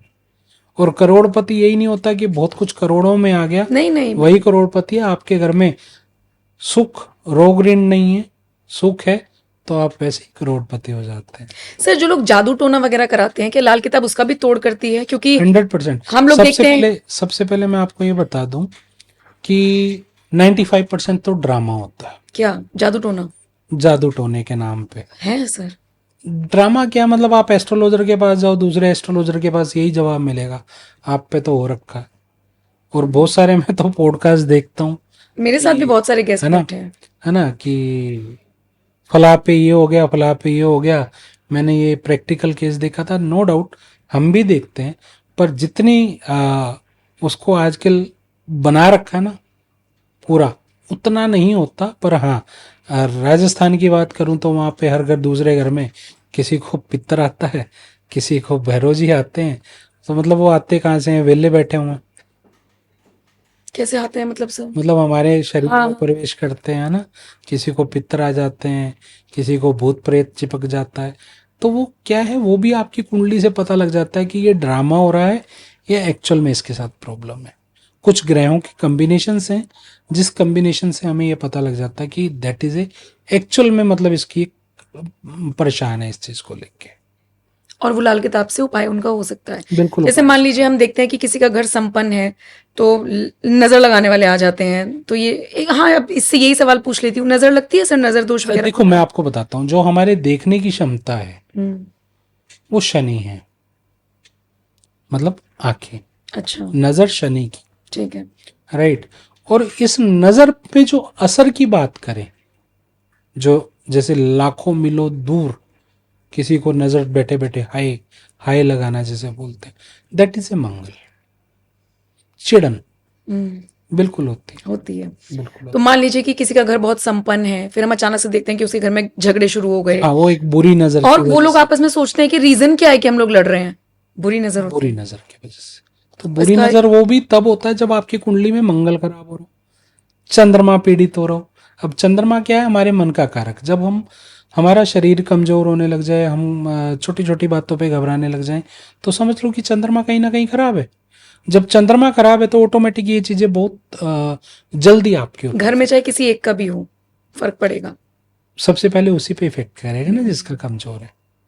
जब उस पे करेगा, और वही मान लो कि हमारे घर में कमाने वाला पर्सन है या मेन बिल्कुल, फिर तो पर्सन पूरे है, घर पे ही तो फर्क पड़ेगा। पूरे घर पे इफेक्ट करेगा। सर भाषा को लेकर थोड़ा सा कंफ्यूजन है कि लाल किताब को जानने के लिए, पढ़ने के लिए पर्टिकुलर भाषा की जरूरत होती है? किसी में भी पढ़ सकते देखो हैं? मैं आपको बताता हूँ, जो लाल किताब लिखी गई थी वो उर्दू, फारसी, पंजाबी और हिंदी के मिश्रण में लिखी गई है। ठीक है। क्योंकि उस समय पे जब इस किताब को लिखा गया 1939 में, तो उस समय क्या है, उर्दू हमारे हरियाणा पंजाब में चलती थी, क्योंकि पाकिस्तान और अपना पंजाब एक ही था।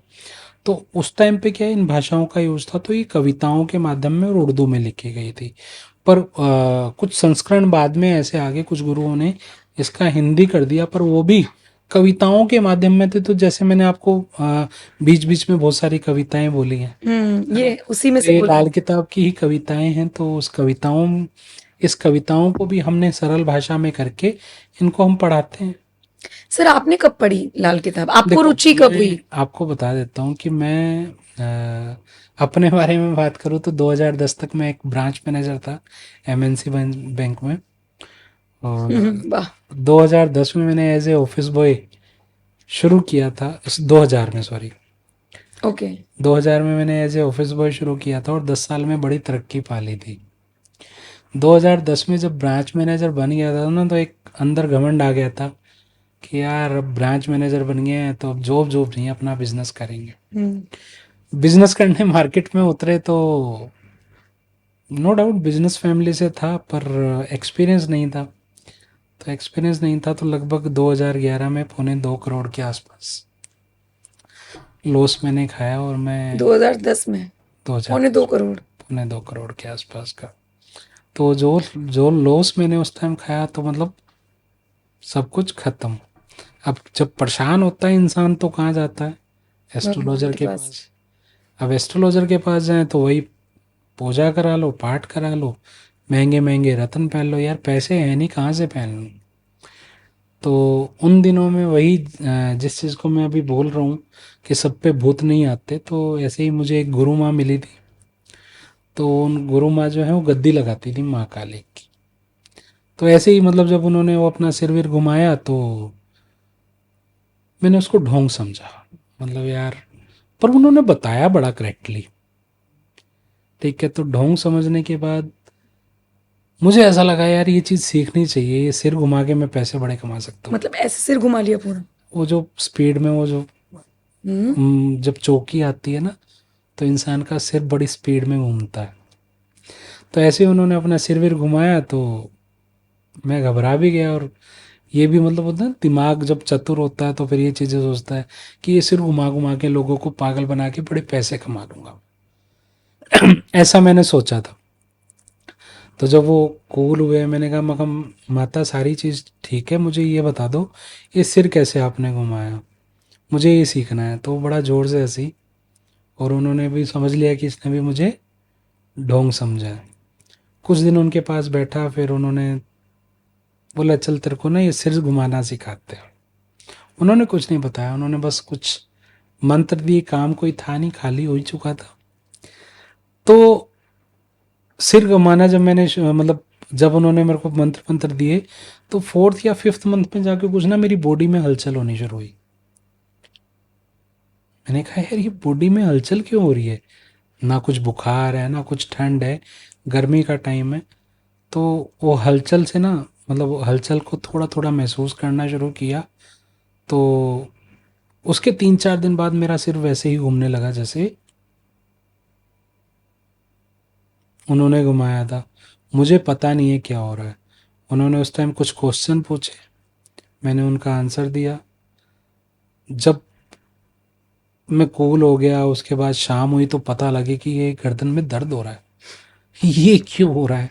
खैर, उन्होंने फिर उन्होंने मेरी वीडियो बनाई थी, उन्होंने मेरी वीडियो बना ली थी। तो उन्होंने मुझे वो दिखाई, मैंने सिर घुमाया। खैर तूने कहा था ना मुझे सिर घुमाना सिखा दे। मैंने कहा ये क्या था, आपने तो कुछ ऐसा बताया ही नहीं। कह रही ये पावर थी। 95% मैं मानती हूँ ढोंग करते हैं, आज भी 5% हैं जो एक्चुअल में है। वो फेमस नहीं होना चाहते, वो सामने नहीं आना चाहते, जो एक्चुअल में ये काम करते हैं। ये है इस फील्ड की सच्चाई।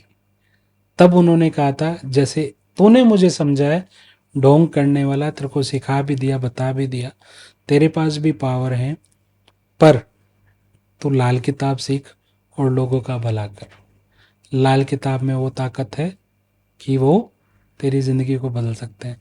फिर मैंने लाल किताब को सीखना शुरू किया, लाल किताब के उपाय करता गया। मुझे नहीं पता मेरे कैसे कर्जे उतरे, कैसे मैं लोगों के बीच में आया 2018 के बाद, और आज 2025 है। बाबा की कृपा से लाल किताब में एक नाम है।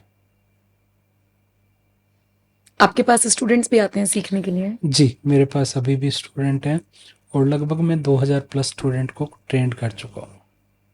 तो मतलब क्या प्रोसेस होता है, कितने दिन में सीख सकते हैं? जैसे देखो आपने मैंने स्टार्टिंग में 3 साल बताया। 3 साल बोला है, मतलब थ्योरिकल 1 साल के अंदर सीख जाता है बंदा। ठीक है। 1 साल से 14 महीने, फिर उसके बाद 2 साल अपने आप को प्रैक्टिस पे देवे, उसके बाद मार्केट में उतर जाए, पर सीरियस वाले। ठीक है, ये नहीं जो ढोंग करने के लिए आ रहे हैं, जिनको पैसा कमाना है। बिल्कुल। तो वही चीज़ है आज भी, नो डाउट मैं वही कह रहा हूँ, मैं लोगों को भी यही कहता हूँ, खुद भी यही कहता हूँ, आप फीस खुल के ले लो, पर किसी को रत्नों के नाम पे, पूजा पाठ के नाम पे मत बहकाओ, जिससे एस्ट्रोलॉजी का नाम खराब हो। सही बात है, बिल्कुल सही बात है। 2 एस्ट्रोलॉजर्स गलत बोलेंगे लेकिन गाली एस्ट्रोलॉजी को देंगे, यस, ये नहीं होना मैं बार चाहिए। बार वही बात कहता हूँ ना, एस्ट्रोलॉजर गलत हो सकता है, एस्ट्रोलॉजी गलत नहीं। नहीं है। सर ऐसा कोई केस स्टडी आपने पढ़ी हो, सुनी हो, देखी हो, आपके पास कोई ऐसा केस आया हो जिसमें आपको लगा हो कि यहाँ पर बाकी सारी एस्ट्रोलॉजीज फेल हो गई हैं लेकिन लाल किताब काम कर गई? बहुत सारे ऐसे केस देखे हैं। अच्छा। मैं इसमें मेडिकल साइंस बड़ा जोर का काम करती है, मैंने बहुत सारे केस, मतलब मेरे पास एक केस आया था, 2 साल का बच्चे का केस था, उसके पेट में कुछ प्रॉब्लम बताई थी, पथरी बताई थी बहुत बड़ी, 2 साल के पथरी बच्चे? थी या कुछ ऐसा उसको प्रॉब्लम थी। उसके मैंने उपाय करे थे, उपाय कराए थे उससे, छोटे छोटे छोटे छोटे, तो उसके पेट की प्रॉब्लम वो 3 महीने के अंदर अंदर खत्म हो गई थी, डॉक्टर भी हैरान थे। ये लिटरली ऐसे काम करता है, जैसे कहते हैं ना, मतलब इसमें कोई डाउट नहीं है, इसके तो आप प्रैक्टिकल रिजल्ट देख सकते हो, और एक नहीं हजारों केस है। बहुत सारे लोग कि सर आपने बोला था कि अ, ये उपाय कर तेरी जॉब लग जाएगी, और सरकारी नौकरियां तक लगी हैं। इसमें ऐसे ऐसे भी केस हैं, मैं आपको बताऊं कि जो पंडित जी बताते हैं, पंडित जी का एक एक्सपीरियंस बताता हूँ। पंडित जी कौन? जिन्होंने लाल किताब को लिखा था। उनका एक केस मैं बताता हूँ। एक यूपी के उनके पास डॉक्टर साहब चले गए और बोले मेरे को मंत्री बनना है। ठीक है, और पंडित जी बोले रहने दे, मतलब मंत्री तू नहीं बन पाएगा, तेरी कुंडली में योग नहीं है। कह रहा नहीं पंडित जी मुझे तो बनना है, कुछ भी उपाय बताओ मैं करूंगा। बोले देख ले, कुदरत से कुछ मांग रहा है तो कुछ देना भी पड़ेगा। कह रहा जी मैं तैयार हूं। बोले बन जाएगा, पर तेरे घर में कोई प्रॉब्लम आएगी और तेरी पत्नी के साथ प्रॉब्लम आएगी। उससे उपाय कराए गए थे। ये लाल किताब की पावर बता रहा हूं आपको मैं, जबकि ये करना नहीं चाहिए हम लोगों को कि कुदरत के साथ बदलाव। तो उन्होंने वो उपाय किए। जिस दिन वो इंसान मंत्री की शपथ लेके आ रहा था, घर पहुंचने से पहले उसकी वाइफ को पैरालाइसिस हो गया था। और ये प्रैक्टिकल है, बने थे। तो हमें अपने ग्रहों को ठीक करना चाहिए, हमें अपनी मनमर्जी नहीं करनी चाहिए, कुदरत के साथ बदलाव। पर सर ऐसे तो फिर वैसे तो मेरे मन में ये सवाल था, आपने इसका जो जवाब दिया है पहले ही, मन की बात जो पढ़ी गई है। सर ऐसे तो अगर अखिलेश यादव चाहें और लाल किताब पढ़ लें तो 2027 में मुख्यमंत्री बन जाएं फिर तो? बहुत कुछ बदलाव हो सकता है। मैंने क्या बोला, कुदरत कुछ देती है तो कुछ लेती भी है। पर देगी जरूर ये अब। ये पक्का है, देगी जरूर बदलाव। मैंने क्या बोला, उसके लिए बड़ा ही गहन अध्ययन, क्या करना है कैसे करना है आप करते चलो, रिजल्ट पक्का आता है। सर जैसे जो नेचुरल डिजास्टर्स आते हैं या जो देश में आपदाएं आती हैं या भी जैसे विश्व स्तर पर युद्ध चल रहा है, जाहिर सी बात है हम संकट के दौर में हैं, बहुत नहीं थोड़ा तो है, फर्क पड़ रहा है, खुद प्रधानमंत्री ने कह दिया कि बचत कीजिए। सर इसमें इसका उपाय नहीं खोजा जा सकता है कि ठीक है 100% नहीं पर 50% थोड़ा इफेक्टिव किया जाए? बहुत इफेक्ट है। देखो उसके लिए वही चीज है, करेक्ट। मैंने क्या, परहेज। परहेज उन्होंने बता दिए, उसके बाद उपाय देश मिलकर करे तो हर चीज का हल है। क्योंकि देश अकेले इंसान का नहीं है, देश हम सबका है। देश हम सबका है और हम सबको ही मिलकर करना चाहिए देश के लिए। सभी अपना अपना फर्ज निभाएंगे, देश के अंदर प्रगति आ जाएगी।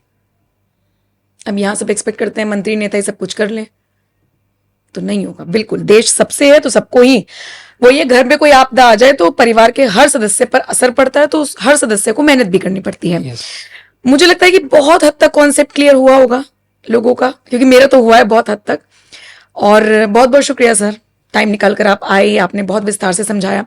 ये पॉडकास्ट आपको कैसा लगा आप मुझे जरूर कमेंट करके बताइएगा। कोई ऐसा सवाल जो आपको लगा हो कि मुझसे छूट गया तो आप कमेंट सेक्शन में उसको डालिएगा। इस पॉडकास्ट को अगर आप प्यार देंगे, पसंद करेंगे, तो हम नेक्स्ट सेशन के लिए भी सर को बुलाएंगे और वो वाले सवाल फिर मैं उस वाले पॉडकास्ट में लूंगी। तो बहुत बहुत शुक्रिया सर मेरे साथ जुड़ने के लिए और इस पॉडकास्ट को देखने के लिए आपका भी बहुत बहुत आभार। नमस्कार। नमस्कार जी।